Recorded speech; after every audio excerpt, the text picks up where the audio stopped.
Congresswoman Gabbard, you took issue with Senator Harris confronting Vice President Biden at the last debate. You called it a, quote, false accusation that Joe Biden is a racist. What's your response? I want to bring the conversation back to the broken criminal justice system that is disproportionately negatively impacting black and brown people all across this country today. Now, Senator Harris says she's proud of her record as a prosecutor and that she'll be a prosecutor president, but I'm deeply concerned about this record. There are too many examples to cite, but she put over 1,500 people in jail for marijuana violations and then laughed about it when she was asked if she ever smoked marijuana. She blocked evidence. She blocked evidence that would have freed an innocent man from death row until the courts forced her to do so.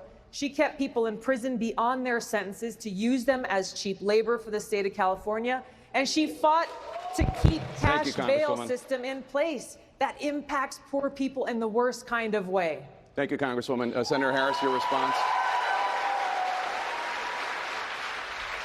As the elected Attorney General of California, I did the work of significantly reforming the criminal justice system of a state of 40 million people, which became a national model for the work that needs to be done. And I am proud of that work. And I am proud of making a decision to not just give fancy speeches or be in a legislative body and give speeches on the floor, but actually doing the work of being in the position to use the power that I had to reform a system that is badly in need of reform. That is why we created initiatives that were about reentering former offenders and getting them counseling. It is why, and because I know that criminal justice system is so broken, that I am an advocate for what we need to do to not only decriminalize, but legalize marijuana in the United States. I want to bring Congresswoman Gabbard back in. Your response, The bottom line is, Senator Harris, when you are in a position to make a difference and an impact in these people's lives, you did not. And worse yet, in the case of those who were on death row, innocent people, you actually blocked evidence from being revealed that would have freed them until you were forced to do so. There is no excuse for that. And the people who suffered under your reign as prosecutor, you owe them an apology. Hey, real quick before we get started, I would love for you guys to watch this video all the way to the end. But if you don't want to watch all the stuff in the middle, at least skip to the last couple of minutes, because it's amazing how the left-wing media is going to spin everything into a racist narrative and a sexist issue. And it just blew me away the way that they turned a word completely unrelated into a racial issue. But anyhow, I hope you liked the video. If you do, please leave a like, leave a comment for me. I'd like to have a conversation with you, and don't forget to subscribe. Thanks. All right, so since the last time I talked to you guys, the entire nation has melted down. So much has happened. I work 10, 12 hours a day, so I don't have enough time to keep up with I would like to be able to report to you guys every day or give my views on something every day, but it's just not possible. So I'm doing the best I can. But so since the last time I talked to you, the president was shot. Joe Biden dropped out, and now Kamala is the new candidate for the Democrat Party. Of course, that was a completely undemocratic method to put her in. She was installed. I'm not really sure what the left-wing oligarchy, what their plan or what their obsession with her is, but clearly they had Joe Biden had to choose a vice president, and though it was clear they don't get along, she doesn't like Joe Biden, he chose her. So that was obviously a demand of the wealthy and the powerful in the Democrat Party. Many Democrats didn't go along with it. I think Nancy Pelosi didn't like it, but Joe Biden still chose her. And of course, we know that there are strings being pulled behind the scenes that we're not privy to that make those decisions. And Joe Biden clearly was just used as a puppet, a finger puppet for the more powerful dark elite in the Democrat Party that we don't see. But anyhow, so let's get on with it. There was a press call yesterday with Donald Trump and of course the press. And this question was asked about the would he debate Kamala Harris? Now, he's under no obligation to debate Kamala Harris, and he made it pretty clear in that press call later on. We won't listen to that part, but he had an agreement to debate Joe Biden. Well, Joe Biden dropped out after the first debate. We all saw how that debacle was. But now on X, all across the internet, I see the lefties losing their mind about how Trump will weasel out of any debate with Kamala Harris. The same bullcrap that they pulled with Joe Biden. They said he'll weasel out of it. He'll never debate him, and then he debated him, and of course ended his entire campaign with that debate. It completely obliterated his campaign. But of course he's going to debate Kamala Harris as well. He says he's excited to. He wants to have multiple debates. But the interesting thing is, he said he didn't want to debate on ABC because they're fake news. And I'm sure you guys have noticed since the portrayal of the new Democrat candidate has shifted phenomenally.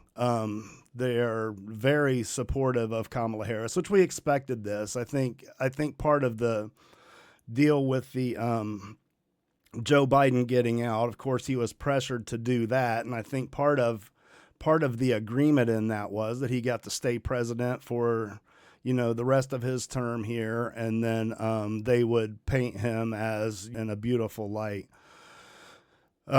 So he says he wouldn't debate on ABC because they aren't. He doesn't feel like they're going to treat him fairly, and he makes it clear to this Fox News reporter. And we're going to play that here in just a second, and then I'm going to shift over to CNN and watch how they shifted that what Trump actually said. He spelled it out pretty clearly exactly why he didn't want to debate on ABC. But then CNN kind of twists that around and leaves it open for the Republican strategists to kind of fill in the lines, even though there was no need to fill in the lines because Donald Trump made it exactly clear why he wasn't going to. But anyways, let's listen to the press call, and then I'll bring up the CNN interview of attack. Matt Mowers is with us as well. Matt, it was interesting. I thought that Trump, what he said today, he said he's ready to debate Kamala Harris, but he's not going to do it on ABC, which he had earlier agreed to do if Biden was going to be the Democratic presidential nominee. So he's not going to do ABC. He doesn't trust ABC, he says. How do you read that between the lines? Well, I think, candidly, he's that's got to what find... he said. How do you interpret that? Read between the lines. There was no need to. There was no need for that because Donald Trump, in that press call that he's referencing, made it perfectly and exactly and explicitly clear why he didn't want to debate on ABC. Now, I don't know if that means that he absolutely won't debate ABC. It's just certainly not his preference. I think he should do it on Fox News. Let's see what Matt has to say here. ABC says, how do you read that between the lines? Well, I think, candidly, he's got to find a new agreement if he wants to debate Kamala Harris the same way she will.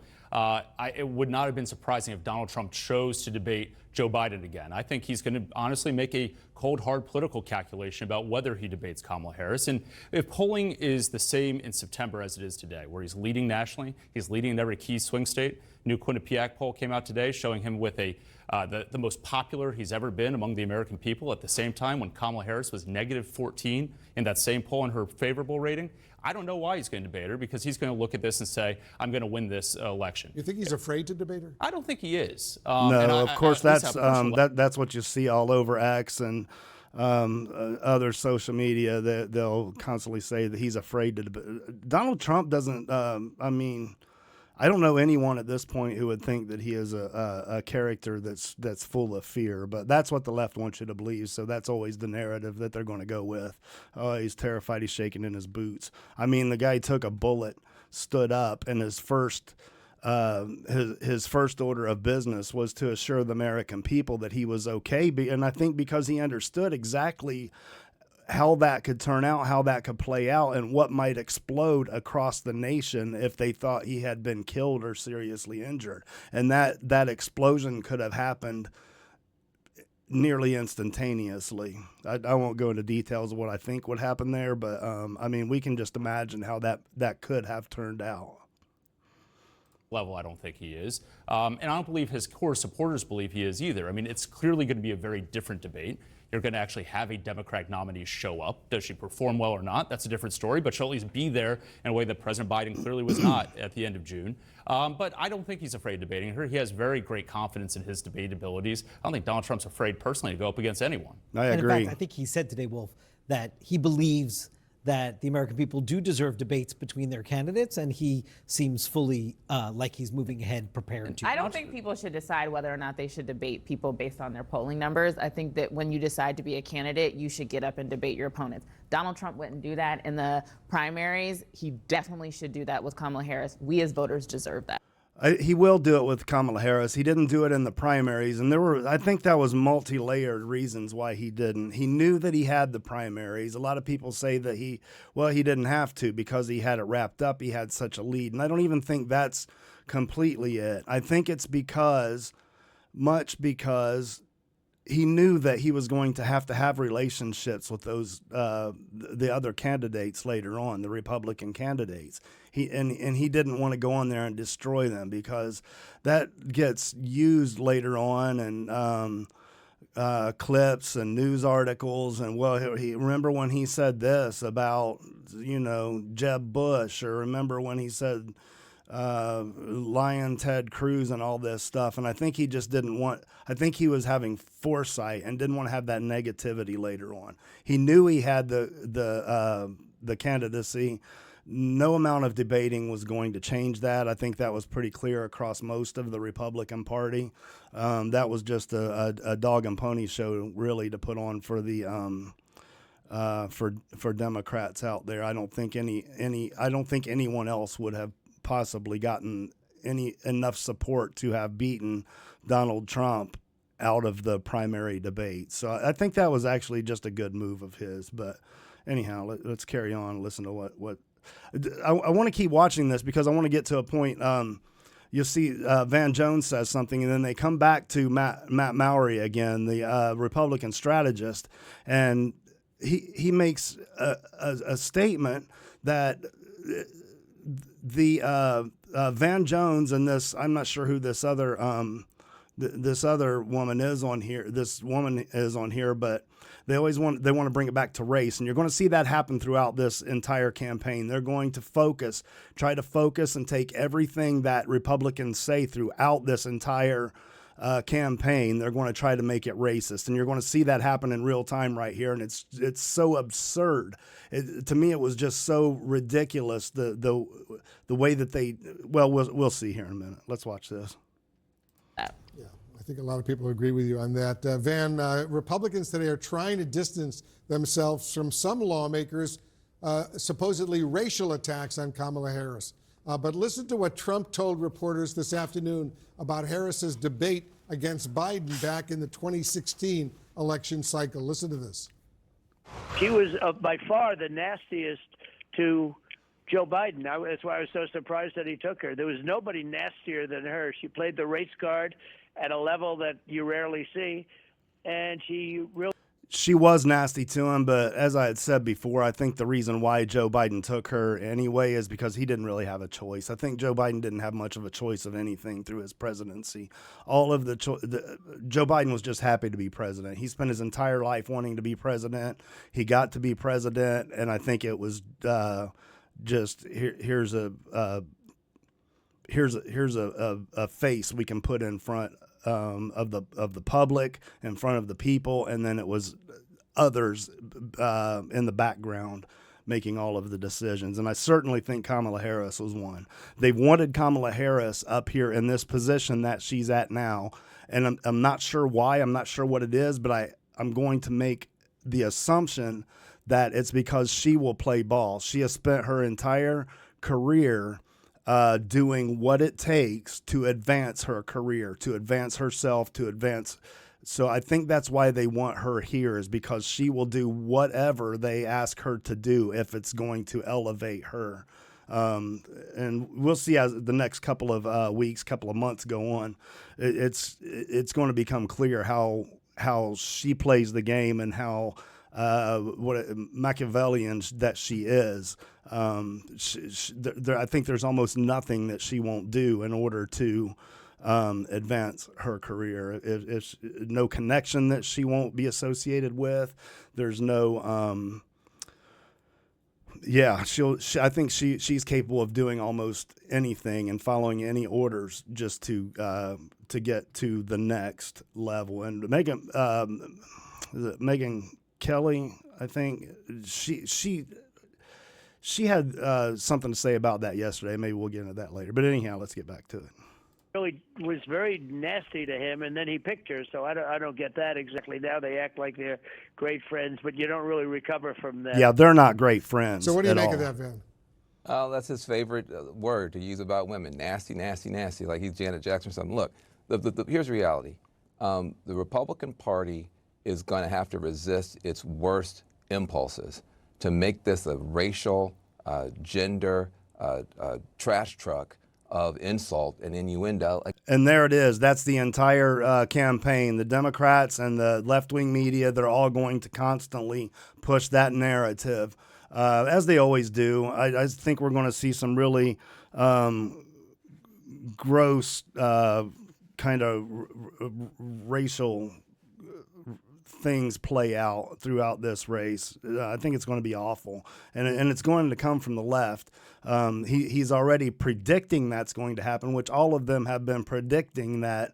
But as of this point, the only people that I've heard mention race and try to twist words into a racial thing is the left-wing media and Democrats.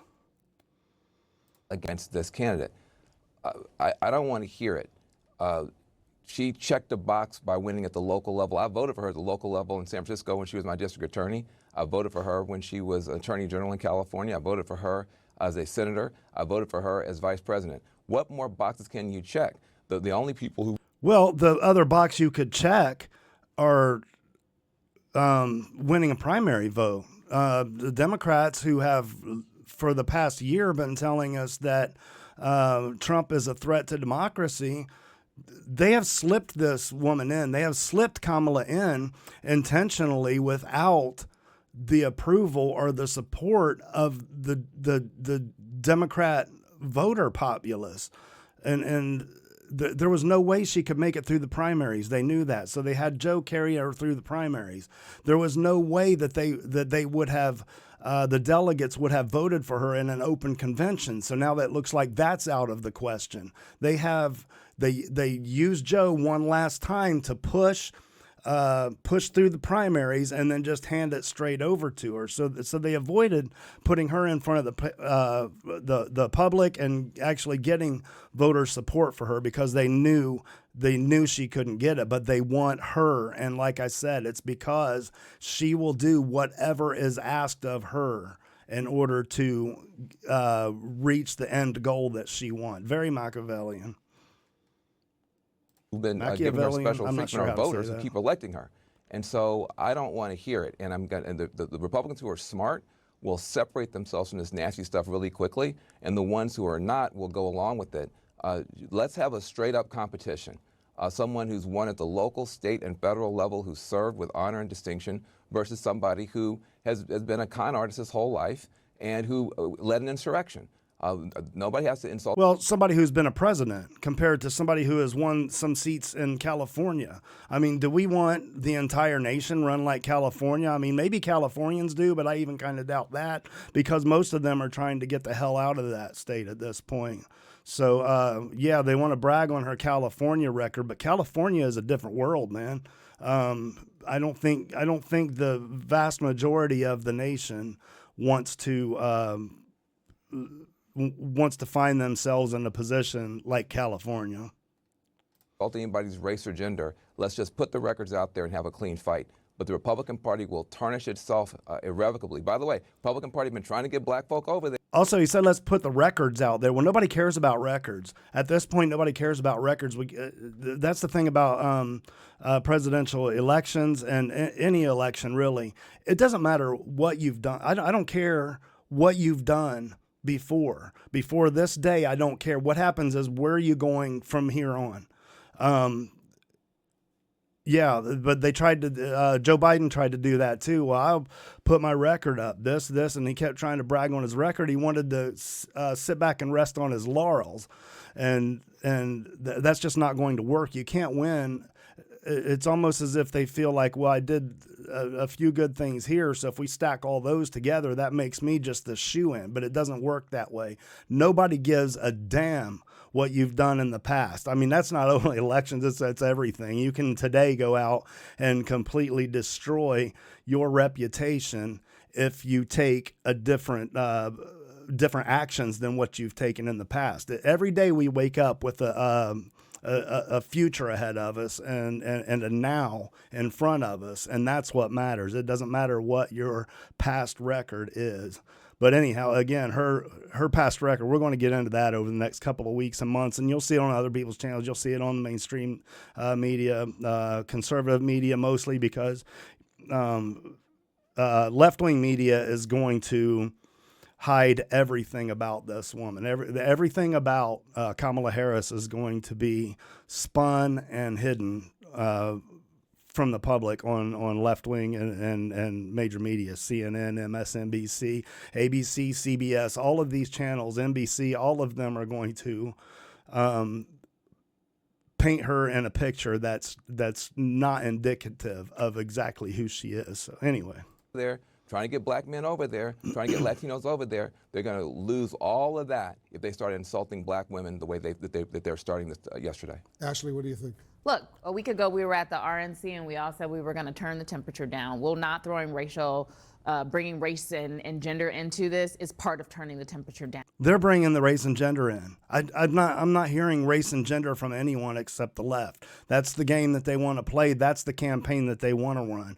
They would love to run a racial campaign, and they will. Something will come up and they'll blow it out of proportion, just like the George Floyd thing. They always, right before elections like this, something surprisingly always comes up that they can play as a huge racial issue. And well, Republicans are the racists, the conservatives are racist. They don't agree with everything we say on this, and they do it every time. They do it at every election. Vince Everett Ellison had a pretty good show the other day on that, and maybe I'll bring that up for you guys later. He pointed that out pretty well, how they've done that since way back since George W. Bush, at least that long. They try to create a racial confrontation in order to sway voters. But anyway, Down. You either can walk the walk and talk the talk, or don't come to me with this unity talk. And let me just say, I just want to say how absurd what Donald Trump said there was. Yes. He was blaming Kamala Harris, blaming Joe Biden for selecting Kamala Harris as the running mate, given all the things she criticized Joe Biden about. Have you looked at what J.D. Vance has said about Donald Trump? Like, it just makes absolutely no consistent sense what Donald Trump said there. Once said, J.D. Vance said that Trump was America's Hitler. Doesn't get more. And yet he picked him. So, like, it's not, I just don't understand what metric he's using. see, that's what I was saying about during debates and during people say things that are then later on taken back, and, oh, well, you said this way back then. Well, people change. People change their opinions. People change their views. As relationships develop, you change your ideas about it. We all do that. I said the other day on X that what the left doesn't understand is that almost everyone was a no-Trumper at one point or another. Almost all of Trump's supporters were a no-Trumper, a never-Trumper, a anti-Trumper at one point or another. When in 2015, 2016, when he announced it, I thought it was a joke. I told my wife, I said, there's no way Donald Trump wants to be president. This is a PR campaign and all of this. None of us were always just diehard Trump supporters. So For somebody to say, well, J.D. Vance had just come into the Congress then, and I think he didn't know Donald Trump, and as he's developed a relationship and got to understand who he actually is outside of this left-wing narrative of him, this character that they've created of Donald Trump, that none of them believe either. People warm up to him. It's common. People warm up to him. I'm just saying, I don't think the campaign has to go anywhere near any of that, right? This is in a lot of ways the same campaign it was last week. It comes down to 3 I's: immigration, inflation, and competence. You have Kamala Harris, who's the deciding vote for the inflation. Okay, let's listen to what he said: inflation, and competence. Now that's what they're going to turn back into watch Van Jones and this other woman on here. Watch them flip that right back to a racist issue. Because he's the conservative, they always have to paint him as racist, paint him as, and it's a complete. I don't even know how anyone makes this connection that they make here. It's not. I just don't understand what metric he's using. I'm just saying, I don't think the campaign has to go anywhere near any of that, right? This is in a lot of ways the same campaign it was last week. It comes down to 3 I's: immigration, inflation, and competence. You have Kamala Harris, who's the deciding vote for the Inflation Reduction Act that actually spent trillions of dollars causing inflation. She was Biden's border czar when we've had a record number of border crossings. And in competence, she stood side by side with Joe Biden on every single foreign policy disaster we've had, including the disastrous withdrawal from Afghanistan. She owns that record. That's all Donald Trump has to talk about. The rest will take care of itself. She's not incompetent. Okay, like There. you don't become the Attorney General of California, Or a you don't U.S. become Senator. or the Vice President of the United States. By calling her incompetent, you're calling the 81 million people who voted for her incompetent as well. But Enter Van Jones and flip this to race. let me just say this. That is what we're talking about. There is a way to attack her record on policy without calling her a name. Incompetent is an unflattering name. And when people do that to black women, that is what Van is talking about. You might not agree, but as a black woman, let me tell you how we hear it. Well, you know who disagrees are the voters. The voters right now believe the Biden-Harris administration is one of the most incompetent administrations in American history. That's not me. That's the voters right now. They're not just saying about the vice president. They're saying about everyone in the administration right now. Let me get Van to respond to that. Go ahead, Van. Well, I agree with Ashley. Look, we're going to have to learn how to talk to each other. There's certain things that if you there's a smart way and a dumb way to do anything. It's a very dumb way to after 400 years of this mistreatment of black people and black women to say you're incompetent. Look at Wolf Blitzer. He's like, what is it? What is that? What is he even talking about? Personally, but that has been the slur. That has been the core, that we are not worthy. We're not as smart. We're not as good. We can't do stuff. And so when you have someone who's overcome all of that again and again and again and again, and that's the word you pick, incompetent, I'm just going to tell you, it's not going to work as well for you as you think it. And what you're going to wind up doing is getting a lot of people who are not going to vote, who really did not care, who were sick of all of it. People are going to crawl through broken glass to vote against a party who says that about a black woman. Pick another word. Don't pick that one. You can't use any word. I mean, I'm serious. What when you see that stretch and that twist and that spin, what word are you going to use? They just took the word incompetent and made it a slur against black women. They're insane, man. These guys are nuts. Anyways, that's all I've got for you. I'd like to hear what you think. That's my opinion.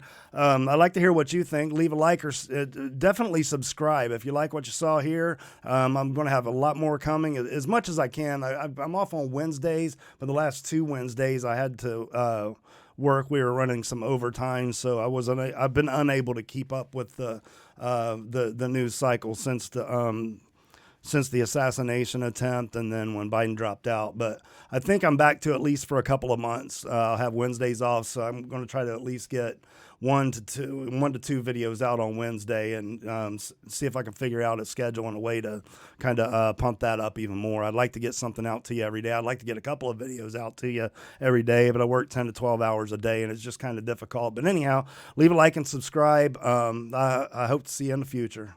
Later.